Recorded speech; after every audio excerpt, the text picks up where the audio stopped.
ಹೇ guys ಎಲ್ಲರಿಗೂ ನಮಸ್ಕಾರಗಳು. Welcome back to Saga Stories. Top 5 cricketing ಅಪ್ಡೇಟ್ಸ್ಗೆ ಸ್ವಾಗತ. ಮೊದಲನೇ ಅಪ್ಡೇಟ್ಗೆ ಹೋಗ್ಬಿಡೋಣ ಪಾಟನಂಗೆ. ವಿಜಯ್ ಹಜಾರೆ ಟ್ರೋಫಿಲಿ ನಮ್ಮ ಶ್ರೇಯಸ್ ಅಯ್ಯರ್ ಕ್ಯಾಪ್ಟನ್ಸಿನ ನಿಭಾಯಿಸ್ತಾ ಇದ್ದಾರೆ. ಮೊದಲನೇ ಮ್ಯಾಚು ಕ್ಯಾಪ್ಟನ್ ಆಗಿ ರಿಕವರ್ ಆಗಿ ಇಂಜುರಿಯಿಂದ ಬಂದಾದ ನಂತರ 82 ರನ್ನ ಹೊಡೆದಿದ್ದಾರೆ. ಮುಂಬೈ ಪರವಾಗಿ ಹೈಯೆಸ್ಟ್ ರನ್ಸು ಇವತ್ತು ಬಂದಿರುವಂಥದ್ದು. ಹಿಮಾಚಲ್ ಪ್ರದೇಶ್ ಅಗೇನ್ಸ್ಟು ಕೇವಲ 7 ರನ್ನಿಂದ ಮುಂಬೈ ಗೆದ್ದಿದೆ. ಕ್ಲೋಸ್ ಮಾರ್ಜಿನ್ ವಿಕ್ಟರಿ ಆಗಿರೋದ್ರಿಂದ ಶ್ರೇಯಸ್ ಅಯ್ಯರ್ ಅವರ 82 ರನ್ನ ಕಾಂಟ್ರಿಬ್ಯೂಷನ್ ಇದೆ. ಇದನ್ನು ಖಂಡಿತ ಮೆಚ್ಕೊಳ್ಳೇಬೇಕು, ಯಾಕಂದರೆ it's A close margin victory.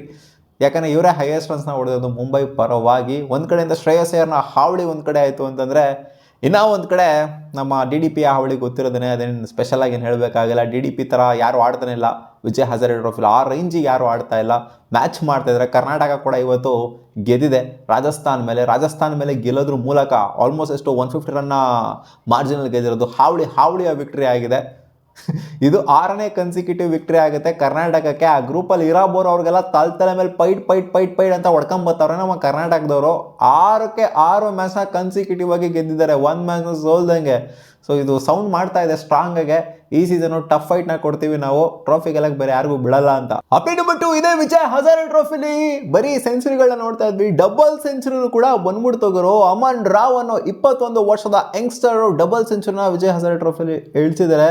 ಇದು ಕೇವಲ 3ನೇ ಲಿಸ್ಟೇ ಫಾರ್ಮ್ಯಾಟ್ ಮ್ಯಾಚ್ ಆಗಿದೆ. 3ನೇ ಮ್ಯಾಚಲ್ಲೇ ಡಬಲ್ ಸೆಂಚುರಿ ಇಳಿಸಿದ್ದಾರೆ ಅಂತಂದ್ರೆ ಈ ಪ್ಲೇಯರ್ನ ತಾಕತ್ನ ಅರ್ಥ ಮಾಡ್ಕೋಬೇಕು. ಈ ಅಮನ್ ರಾವ್ನ ರಾಜಸ್ಥಾನ್ ರಾಯಲ್ಸ್ ಅವರು ಈ ಆಕ್ಷನಲ್ಲಿ ತಗೊಂಡಿದ್ರು. ಸೊ ಇವ್ರು ನೋಡ್ತು ಅಂತಂದ್ರೆ ಆಕ್ಷನಲ್ಲಿ ತಗೊಂಡಾದ ನಂತರ ಡಬಲ್ ಸೆಂಚುರಿ ಹೇಳ್ತಿದ್ರೆ 200 ಜಸ್ಟ್ ಫ್ರಮ್ 154 ಬಾಲ್ಸ್. ಹೈದರಾಬಾದ್ನ ಈ ಪ್ಲೇಯರು ಹೈದರಾಬಾದ್ 352 ರನ್ನ ಹೊಡಿತಾರೆ. ಅದರಲ್ಲಿ ಮೇನ್ ಕಾಂಟ್ರಿಬ್ಯೂಷನ್ 200 ರನ್ನು ಅಮನ್ ರಾವ್ ಅವ್ರದ್ದೇನೆ. ಸೊ ಮೆಚ್ಕೊಳ್ಳೇಬೇಕು ಗುರು. ಒಬ್ಬ ಯಂಗ್ಸ್ಟರ್ 21 ವರ್ಷದ ಯಂಗ್ಸ್ಟರ್, ಅದು 3ನೇ ಮ್ಯಾಚ್, ಕೇವಲ 3ನೇ ಮ್ಯಾಚಲ್ಲಿ ಈ ತರ ಒಂದು ಪರ್ಫಾರ್ಮೆನ್ಸ್ ನ ಕೊಟ್ಟಿದ್ದಾರೆ ಅಂತಂದ್ರೆ ಶಬಾಷ್ ಹೇಳಲೇಬೇಕು. ಅಪ್ಡೇಟ್ ನಂಬರ್ 3, ಇವಾಗ ಸ್ವಲ್ಪ ಜನಕ್ಕೆ ಡೌಟ್ ಇರುತ್ತೆ, ಇವ್ರನ್ನ ಟರ್ಮಿನೇಟ್ ಮಾಡ್ಬಿಟ್ಟಿದಾರಲ್ಲ, ಅಂದ್ರೆ ತೆಗೆದಾಕ್ಬಿಟ್ಟಿದಾರಲ್ಲ, ಬ್ಯಾನ್ ಮಾಡ್ಬಿಟ್ಟಿದಾರಲ್ಲ ಮುಸ್ತಫಿಜುರ್ ರೆಹಮಾನ್ ಅವ್ರನ್ನ. ಅವ್ರದ್ದೇನು ತಪ್ಪಿಲ್ಲ ಅಂದ್ರೂ ಕೂಡ, ಅಂದ್ರೆ ಇಂಡಿವಿಜುವಲ್ ಪ್ಲೇಯರ್ ಆಗಿ ಅವ್ರದ್ದೇನು ತಪ್ಪಿಲ್ಲ ಅಂದ್ರೂ ಕೂಡ ದೇಶದ ಡಿಸ್ಪ್ಯೂಟ್ ಅದು ಇದು ಎಲ್ಲ ತಗೊಂಡು ಅದನ್ನ ಗಣನೆಗೆ ತಗೊಂಡು ಇವ್ರನ್ನ ತೆಗೆದಾಕ್ಬಿಟ್ಟಿದಾರಲ್ಲ. 9.20 ಕೋಟಿ ಕೊಟ್ಬಿಟ್ಟು ಇವ್ರನ್ನ ತಗೊಂಡಿದ್ರು KKR. ಇದರಲ್ಲೇನಾದ್ರು ಫೈನಾನ್ಷಿಯಲ್ ಆಗಿ ಅವ್ರಿಗೇನಾದ್ರು ಸಹಾಯ ಆಗುತ್ತಾ ಮುಸ್ತಫಿಜುರ್ ರೆಹಮಾನ್ಗೆ, ಅಥವಾ ಎಲ್ಲ ಈ ಥರ ಸರಿಯಾಗಿ ಗುಣ ಅಂತ ಕೇಳ್ತು ಅಂತಂದರೆ, ಇವಾಗ ಬರ್ತಿರೋ ಅಪ್ಡೇಟ್ ಪ್ರಕಾರ ಮುಸ್ತಫಿಜುರ್ ರೆಹಮಾನ್ಗೆ ಒಂದೇ ಒಂದು ಬಿಡುಗಾಸು ಕೂಡ ಬರೋದಿಲ್ಲ, ಅವ್ರನ್ನ ಟರ್ಮಿನೇಟ್ ಮಾಡಲಾಗಿದೆ ಅಂತ ಅಪ್ಡೇಟು ಬಂದಿದೆ. ಅವ್ರಿಗೆ ಯಾವುದೇ ರೀತಿಯ ಕಾಂಪನ್ಸೇಷನ್ ಆಗಿರಲಿ, ಅಂದರೆ ಒಂಥರ ಸಹಾಯಧನ, ಇಲ್ಲ ಗುರು ನಿಮ್ಮನ್ನ ತೊಗೊಂಡ್ಬಿಟ್ಟಿದ್ವಿ, ನಿಮ್ಮನ್ನ ಬಿಟ್ಬಿಟ್ಟಿದ್ದೀವಿ ಅಂತ ಒಂಥರ ಅನುಕಂಪದ ಆಧಾರದ ಮೇಲೆ ಕೊಡೋದಾಗಿರಲಿ, ಅವೆಲ್ಲ ಇಲ್ಲ. ಮಕ್ಕುಗ್ದ್ಬಿಟ್ಟು ಅಟ್ಟಿದ್ದಾರೆ ಅಷ್ಟೇ. ನೀವೆಲ್ಲ ಬೇಕಾಗಿಲ್ಲ, ನಾನು ಮಕ್ಕಳ ಹೋಗ್ರಿ ಅಂತ.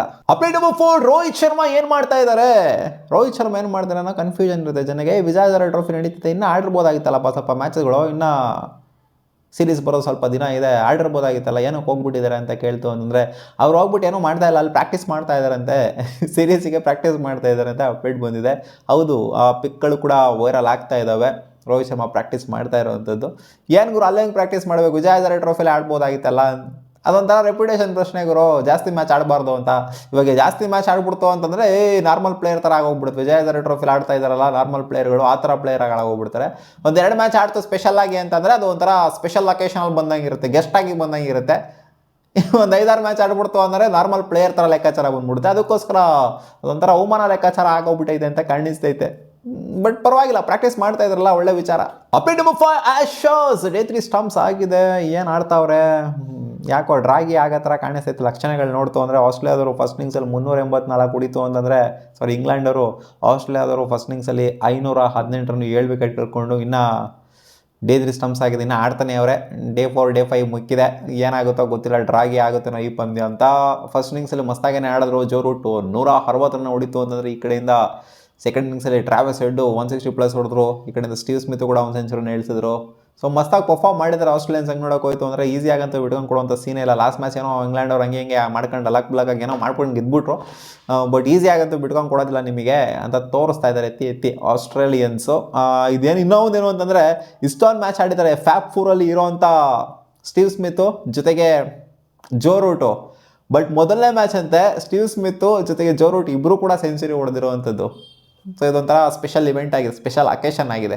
ಮತ್ತೆ ಸಿಗೋಣ ಮುಂದಿನ ವಿಡಿಯೋದಲ್ಲಿ ಗಾಯ್ಸ್. ಟಾಪ್ 5 ಕ್ರಿಕೆಟಿಂಗ್ ಅಪ್ಡೇಟ್ಸ್ ಇಷ್ಟ ಆಗಿತ್ತು. ಬಾಯ್.